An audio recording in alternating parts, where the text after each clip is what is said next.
Here is the complete script, ready for voiceover. There was a jar on the shed shelf, an old glass jar with a white powder inside, and not a single label saying what it was. It had been there for years among the broken pots and rusty shears, and almost no one paid attention to it. But Don Salvador Quiroga did. Every evening, when the sun set behind the hills of the southern irrigation ditches and the heat finally broke, the old man would enter the shed, look at it for a second, and smile like someone keeping a secret that had fed him his whole life. In town, they called Don Salvador the old man of the ditches.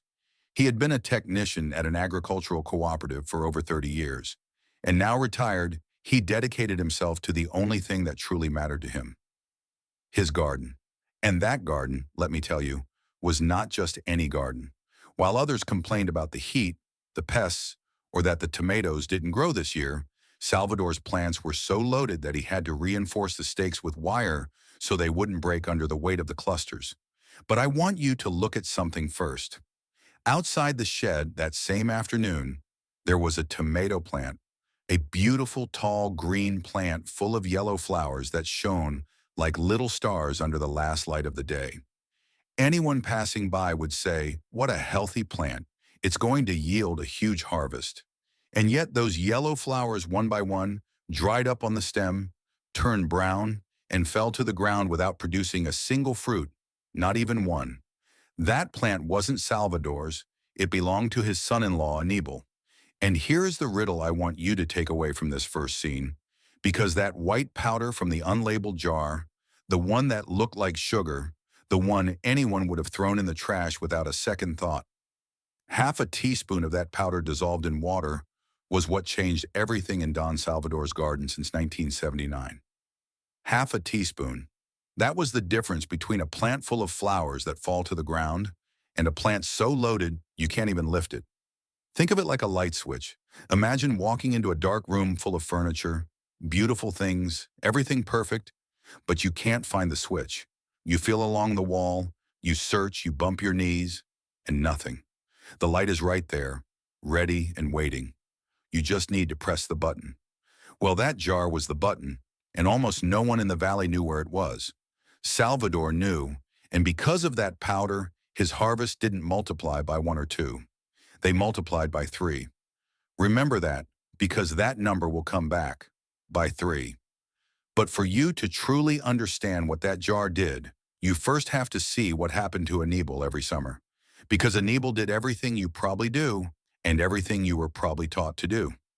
I want you to see yourself in this, because I know you'll recognize yourself. Summer arrives, you plant your tomatoes with all the hope in the world. You water them, you care for them.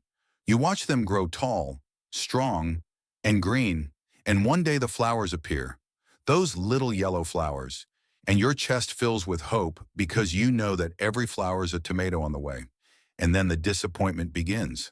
The flowers dry up, turn brown at the tips, and fall off, and you think, it needs water. And you water more, and more fall off. Then you think, it needs food, and you add more fertilizer, more of everything. What they sold you at the store, what the neighbor recommended, and the plant grows even greener, bushier, taller, and still yields no fruit. You water it, and it gets worse. You fertilize it, and it gets worse.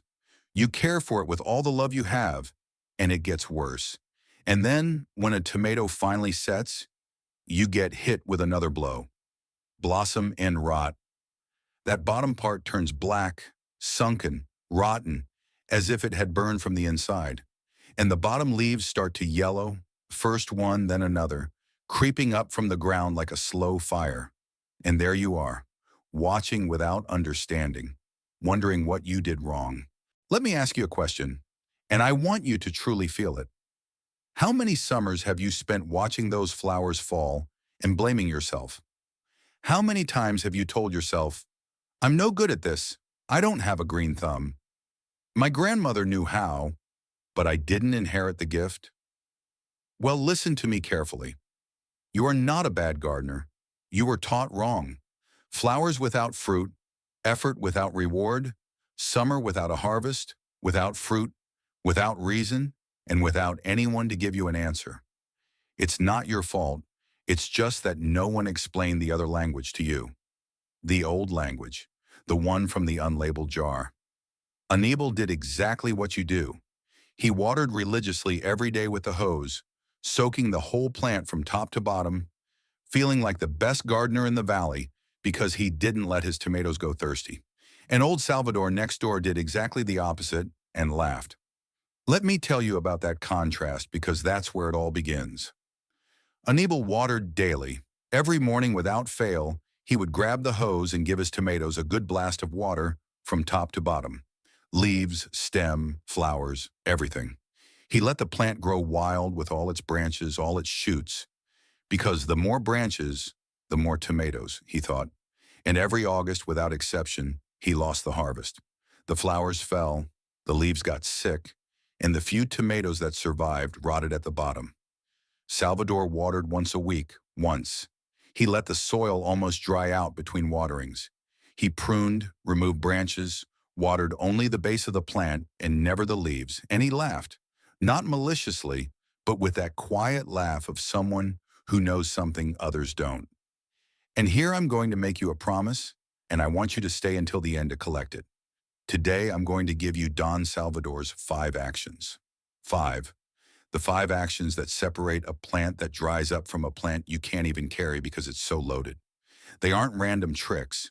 They are an ordered list, and by the end of the video, you'll have them all. But before we begin, let me give you the first one, the one that will hurt the most to hear because it goes against everything you believe. Do not water your tomatoes every day. I'll repeat it because I know it's hard for you. Do not water them every day. It's the action almost everyone takes with good intentions, with love, and it's the one that kills the most harvests all summer long. Because listen to me carefully, what's happening to your tomato isn't an invincible pest, it isn't bad luck, it isn't that the soil is bad, it's an inherited habit, it's not an enemy, it's a custom. As Salvador used to say with that saying of his that he repeated every time someone asked him, the tomato doesn't ask for water every day. It asks you to understand it one day a week. Those 5 actions are Salvador's list, his legacy, what took him decades to learn. And look, subscribing to this channel is declaring yourself as someone who sows instead of buys. It's putting yourself on the side of the garden and not the supermarket shelf. And by the way, that way you won't miss a single one of the actions on this list because we're going to unfold them one by one. Don't stop halfway, so let's start at the beginning. The first action starts with something you're going to hate hearing. Your tomatoes are thirsty for less water. Let's go with action number 1 and action number 2 because they go together and because they are the ones that prepare the ground for everything else. Action number 1, watering. Forget about watering every day. Forget about the hose from above.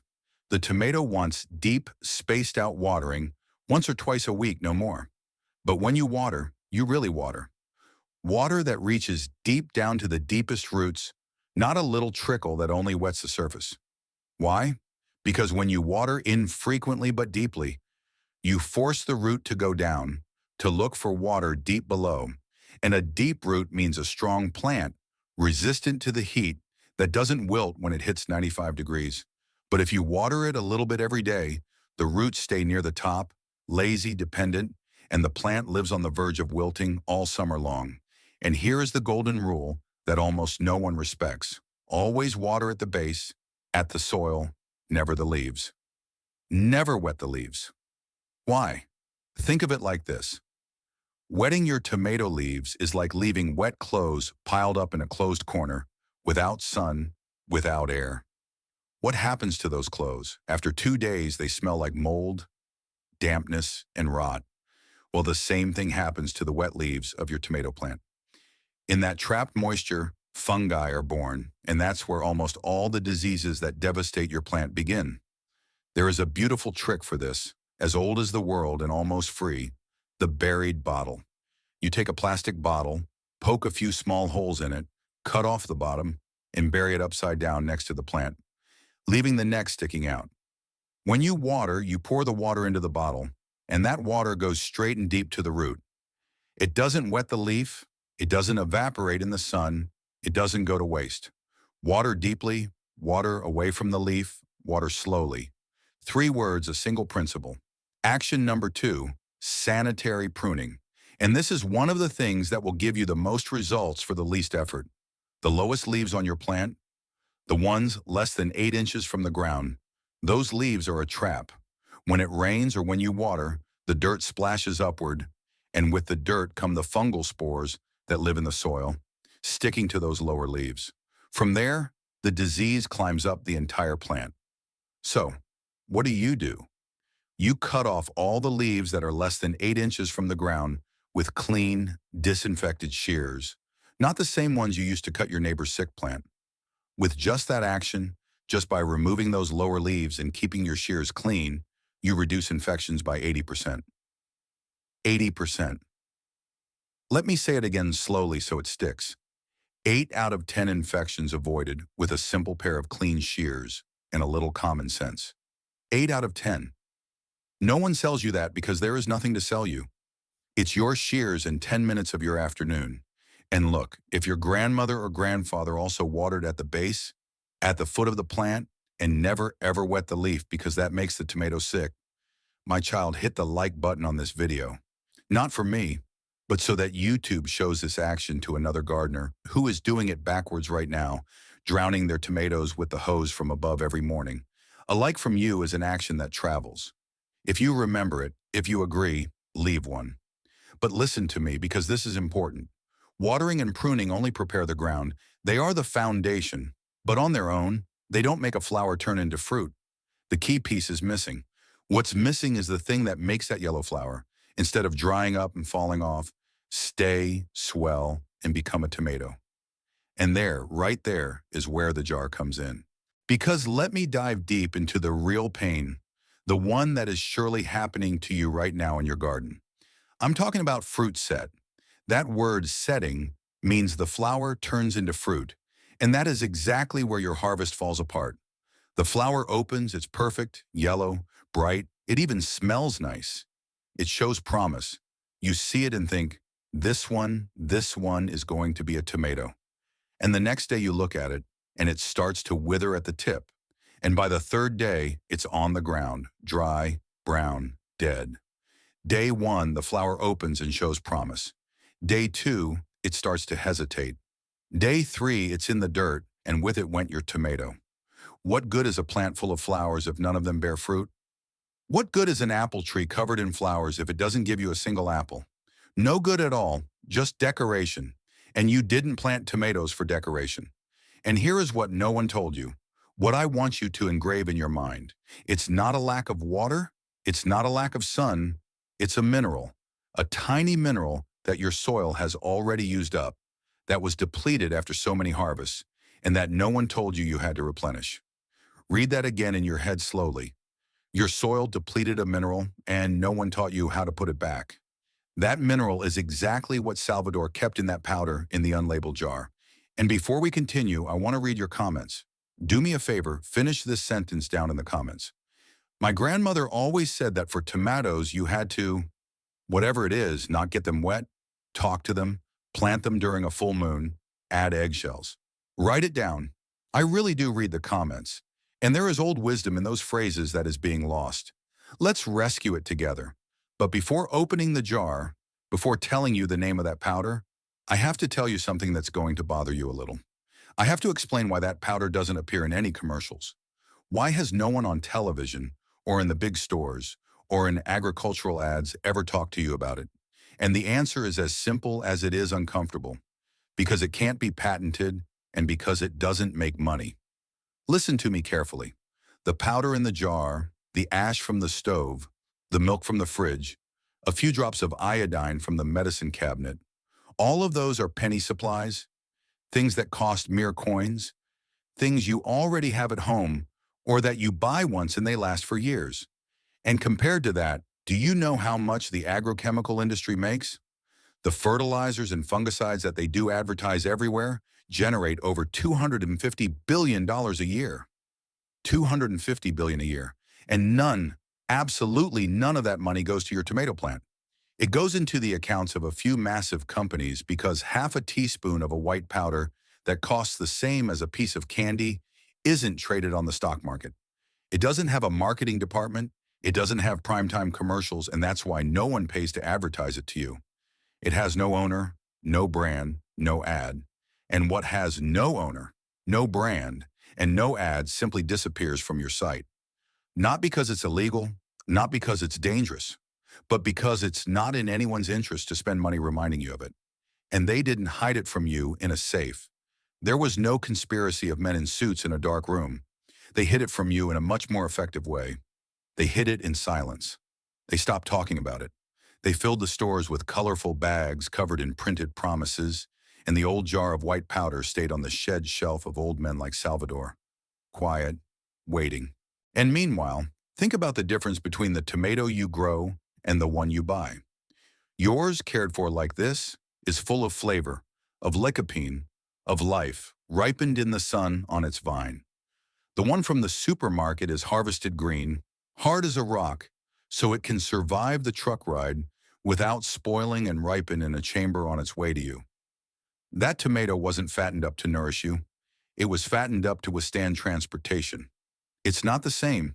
It never was. And let me tell you something, because it's important. The next plant on this list, the one in the next video, does something that not even the powder in the jar does. It regenerates tired soil, all on its own, without you buying a single bag of fertilizer. A plant you put in that repairs the depleted soil of your garden from the bottom up. And that's how YouTube works. It only shows it to those who are subscribed to this channel. Don't miss out on that one, because it's one of the good ones. And yet, and this is the most beautiful part, no laboratory invented this. It's not a modern discovery. The old folks knew this. Salvador knew it in 1979. Let me take you to that year, 1979. Salvador was still young, working at the cooperative, and there was an older technician, a man who had spent his whole life in the fields, who one day took him aside and said, "Look, kid, I'm going to show you the power button, the one real farmers know, not the ones who only read the labels on the bags." And he showed him the powder and explained the dosage and said, "A little, very little, because this is like salt. Just the right amount works miracles. Too much ruins everything." Now let me tell you what science says, because this is where it gets beautiful. When a tomato flower opens to become a fruit, it needs the pollen to travel down a tiny canal to the ovule. That canal is called the pollen tube. And to form that tube, the plant absolutely needs this mineral. Without it, the pollen is there, the flower is there, everything is ready, but the canal doesn't form, fertilization doesn't happen, and the flower, without having set fruit, gives up and falls. It is exactly the switch you can't find in the darkroom. And now listen to what tradition said. Salvador's grandmother, and probably yours, would grab a handful of ash from the stove, the kind left over after cooking with firewood, and throw it at the base of the plant. And she called it the blessing. She didn't know about pollen tubes, she didn't know about minerals, but she knew that ash made the plant bear fruit. Science measures it with microscopes. Grandma intuited it with her hands, and the plant appreciates both equally. Two languages, a single principle. That is what I want you to understand. The white lab coat and Grandma's apron are saying exactly the same thing, just with different words. And the result of pressing that button, let me give you a spoiler so your mouth waters. The flowers that set fruit multiply. The ovules by 3, almost 100% of the flowers turn into fruit by 3. Keep that number in mind because you almost have it. But before I tell you the name of that powder, let's play a game. If you think you already know what it is, if you've guessed it from the clues, from the ash, from the pollen tube, write it down below in the comments right now before I say it. Place your bet. In less than a minute, you'll know if you were right. Go ahead, dare to do it. Don't look at the other comments. Write your own. And look, what I'm telling you was hidden by silence, not by science. Science knows it perfectly well. It's commercial silence that buried it. So hit the like button right now, because a like here is a vote against that silence. It's the way to unearth this plant, this knowledge, and make it reach another gardener who is struggling with their garden without knowing that the solution costs pennies. Your like is the shovel that digs it out of the grave. And now what Don Salvador kept in that unlabeled glass jar, that white powder that looked like sugar, was boron. Boric acid. That was it. That was all.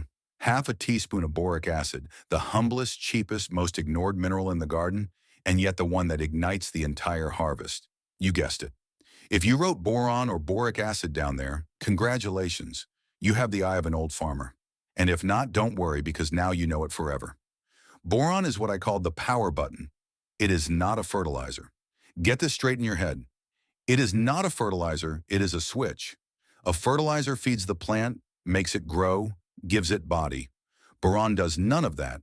Boron does something much more specific and much more powerful. It allows the flower to turn into fruit. It is the missing piece in the whole chain. Think of it like a spark plug in an engine. You can have the best car in the world, a full tank of gas, a perfect engine, new tires, everything flawless. But if the spark plug doesn't spark, nothing starts. Everything is ready and nothing happens. Boron is that spark. Without it, your plant is a perfect engine that never turns on. And the numbers, the ones I've been promising you, with boron at just the right level, the ovules of each flower multiply by 3, and the proportion of flowers that actually turn into fruit goes up to almost 100%. By 3, almost 100%, half a teaspoon, 3 numbers that change your entire summer. But, and here comes the most important warning of the whole video, so pay attention. 1 extra gram and you do exactly the opposite. Instead of turning the plant on, you burn it. Excess boron is toxic to tomatoes. It burns their leaves and poisons their roots. That's why the exact dosage matters more here than in any recipe in your kitchen. This isn't a case of, if I add more, it's better. It's exactly the opposite. So let's go with the exact recipe step by step, and I want you to write it down or save it because precision is everything. First, half a teaspoon of boric acid. Half, not 1. Level, not heaping. Second, dissolve that half teaspoon in a cup of hot water. Hot water helps the boron dissolve completely without clumps, because in cold water it stays at the bottom, and then some plants get double and others get nothing. Third, pour that cup with the already dissolved boron into 10 liters of room temperature water. 10 liters. That is the key to the dilution. Half a teaspoon in 10 whole liters. Read that again. Half a teaspoon in 10 liters of water, not a single grain more per liter. Fourth, spray the leaves and especially the flower clusters with that mixture. And do it at dusk, never under the strong midday sun, because the sun on the drops burns the leaf and also evaporates the mixture before the plant absorbs it. And in about 2 weeks, you'll see the change. Flowers that used to fall off now stay. Flowers that stay now swell and turn into tomatoes. Now for the safety warning. Seriously, because I respect you and I'm not going to sell you snake oil, boric acid is toxic if ingested and in excess. It's not a deadly poison right off the bat, but it's not candy either. Respect the dilution to the letter. Don't increase it just in case, because that just in case is exactly what kills your plant and pollutes your soil.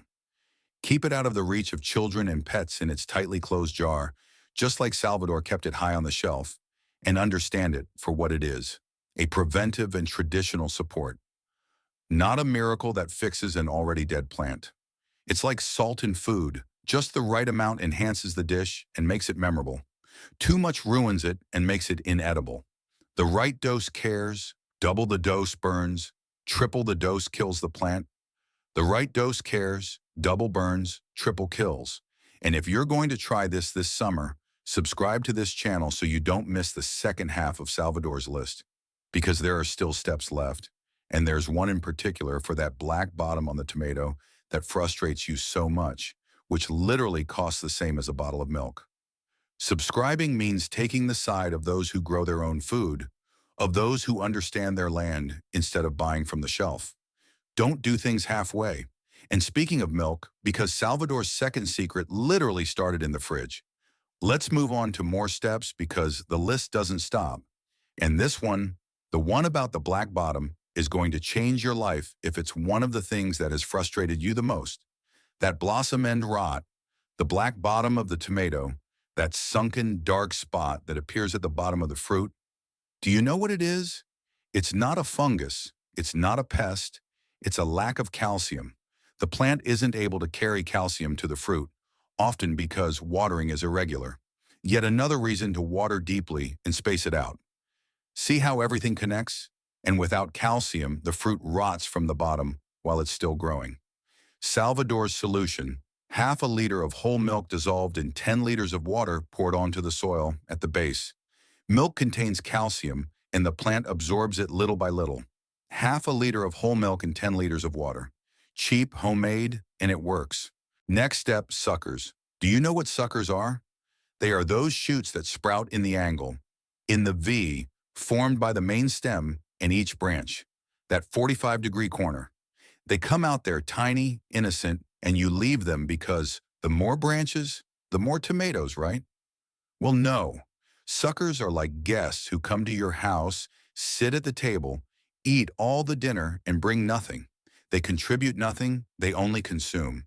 Every sucker you leave steals the energy from the plant that should be going to your tomatoes. So you pinch them off when they are small, less than 5 centimeters. You pinch them with your fingers in that 45-degree V and remove them. And ideally, you leave just one main stem or two at most. Fewer branches, fewer leaves, more fruit. That is the equation Aníbal never understood, and that gave Salvador impossible clusters. And the last step of this part, the change in diet. When the plant is young and growing, it wants nitrogen, which makes it grow tall and green. But when it starts to flower, if you keep giving it nitrogen, do you know what happens? It grows more and more leaves, more and more branches, and forgets to bear fruit. That's what happened to Aníbal with his beautiful, empty plant. So when the flowers start, you cut the nitrogen and switch to phosphorus and potassium, which are what feed the flowering and the fruit. And where do you get potassium almost for free? From ash. 2 tablespoons of wood ash from the hearth, scattered at the base of the plant before the weekly watering.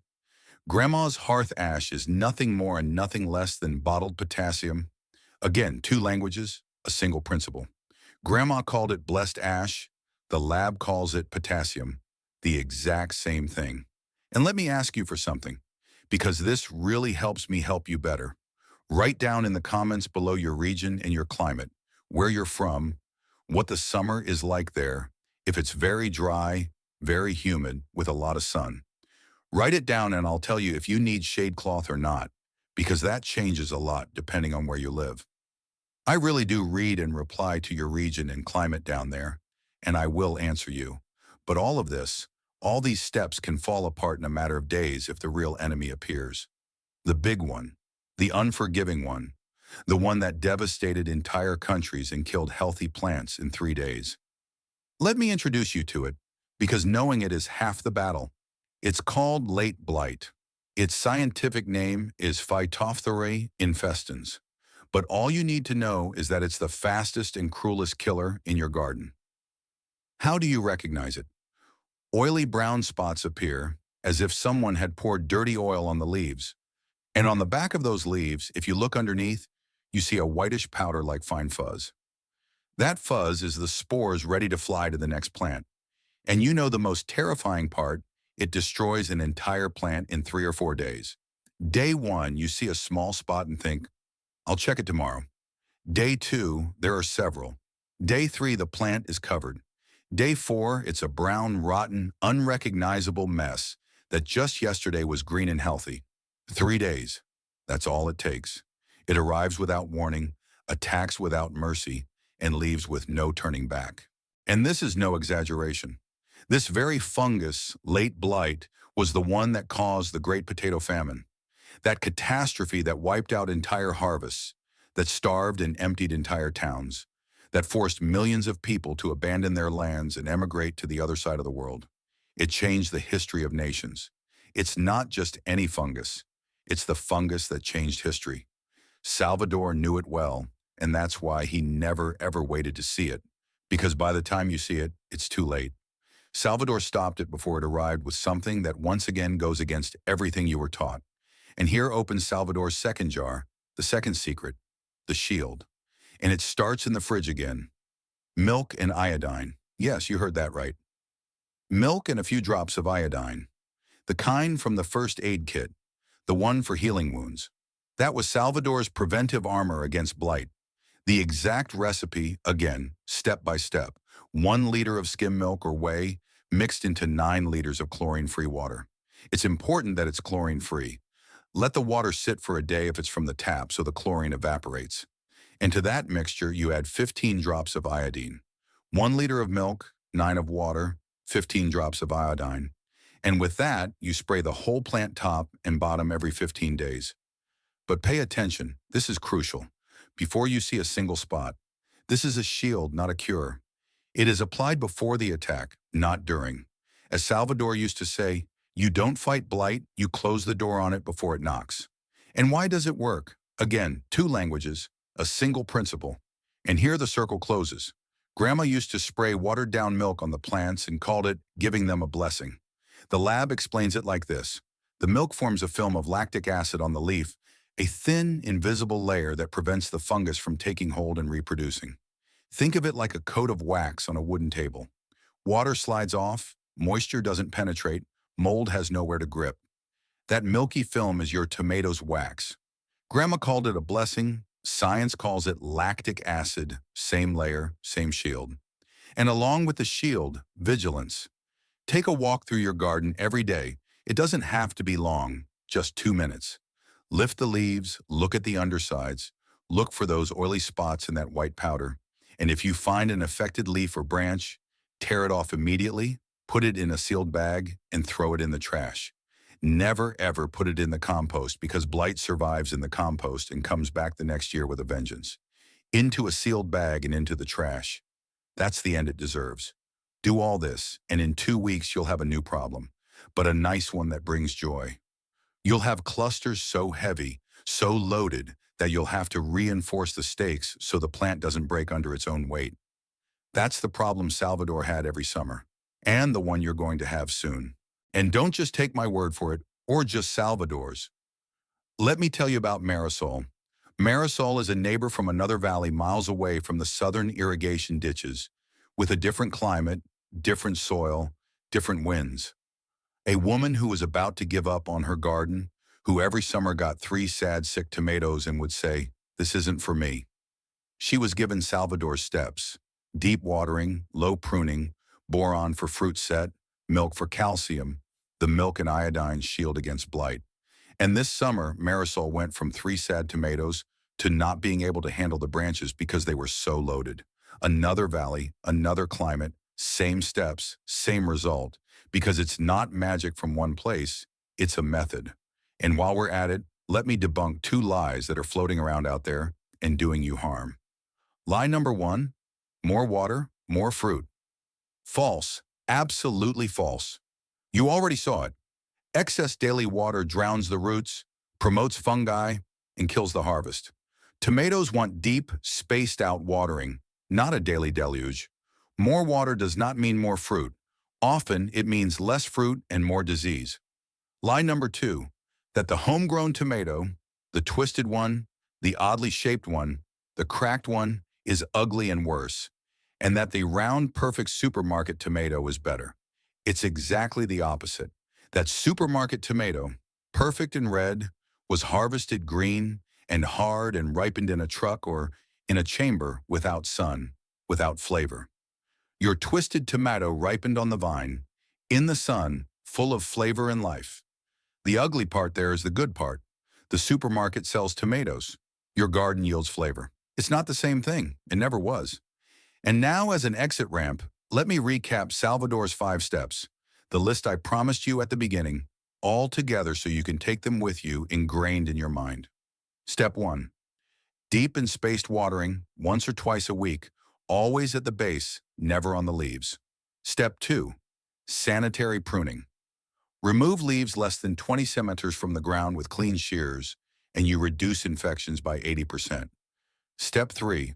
Boron, half a teaspoon in 10 liters at dusk so that every flower turns into fruit. The power button. Step 4.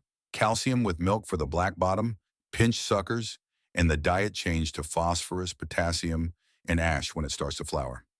Step 5. The milk and iodine shield every 15 days against blight before seeing a single spot, and daily vigilance with diseased leaves going in the trash, never in the compost. 5 steps. That is the entire list. It's not luck, it's a method. It's not a gift, it's knowledge. It's not magic, it's understanding your plant. And here is what Salvador told me last summer, sitting in the shade with a huge tomato in his hand. What really changes, not just your harvest, but something bigger. He told me, "My son, this isn't about tomatoes. It's about not needing anyone to eat what you can provide yourself." And he was right, because every plant you care for like this with your hands, with these old steps that cost pennies, is a small act of independence from the supermarket shelf. Every tomato you pull from your garden is a tomato you didn't buy, that didn't travel in a truck, that wasn't fattened up to survive the trip instead of to nourish you. It's yours from start to finish, with no patent, no brand, no owner. That's how real food grows. And that's why the only thing I ask of you is this: share the knowledge. If you know someone, a neighbor, your father, a friend, who loses their tomato harvest every summer and gets frustrated and says they don't have a green thumb for this, pass along this boron and milk trick. Don't just give it to your tomato, give it to that person too. Knowledge that is shared is not spent. It multiplies like Salvador's harvest by 3. Because as the old man of the irrigation ditches used to say, and with this I bid farewell to the story, he who understands his tomato stops needing the one who sells it to him. And the next plant on Salvador's list, the one in the next video, does something even more amazing. It regenerates tired earth all by itself, repairs exhausted soil from below, and doesn't need a single spoonful of store-bought fertilizer. That plant is the next secret, and I assure you it's one you won't expect. If this helped you, watch this other video I'm leaving right here on the screen. I'll tell you what that plant is that fixes tired soil without you spending a single dime, and how to plant it this very month. Take your time, there's no rush. The garden teaches patience, and patience always bears fruit. Take care of your land, water it deeply, understand it one day a week, and it will repay you multiplied. See you in the garden. I'll be waiting for you here. If this story has changed the way you see the plants in your garden, and you want to recover the wisdom that time tried to erase, subscribe and like our channel. We are unearthing the history and the secrets that others tried to silence. Cultivate your own future and protect your land. Nature's next treasure will open up for you very soon.